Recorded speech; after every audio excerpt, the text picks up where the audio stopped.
Next, a City of London alderwoman is urging the corporation to unlock its £3.4 billion endowment to fix deteriorating housing estates. Martha Grekos has submitted a formal motion calling conditions on sites like York Way and Golden Lane an ongoing scandal. Delays, lift failures and rising costs have fueled public frustration. The refurbishment of Golden Lane is now delayed to 2035, with costs tripled to over £100 million. Grekos says legal precedent exists for using the estate's funds for housing improvements. London is set to gain a new town across Brent, Ealing, Hammersmith and Fulham.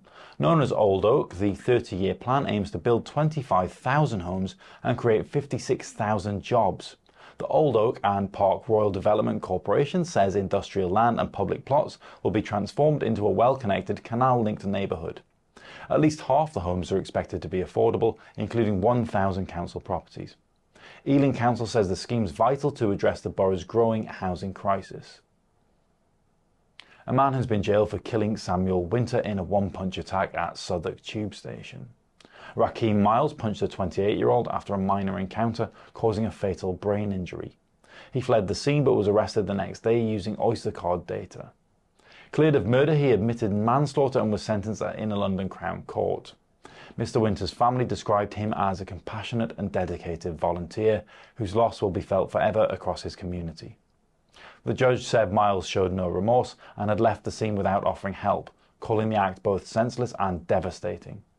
Raheem Miles was sentenced to 8 years in prison for manslaughter. He must serve just under 5.5 years in custody before becoming eligible for parole, followed by a further 5 years on licence after release. A public consultation is underway on a controversial water recycling scheme in southwest London. Thames Water plans to pump treated wastewater into the Thames during dry periods, topping up reservoirs that feed the capital's supply. The firm says the project is essential for future drought resilience and includes an extra stage of water treatment. Critics warn the plan could harm the river environment and raise health concerns. Thames Water insists no untreated sewage will be discharged and is hosting events for residents to have their say.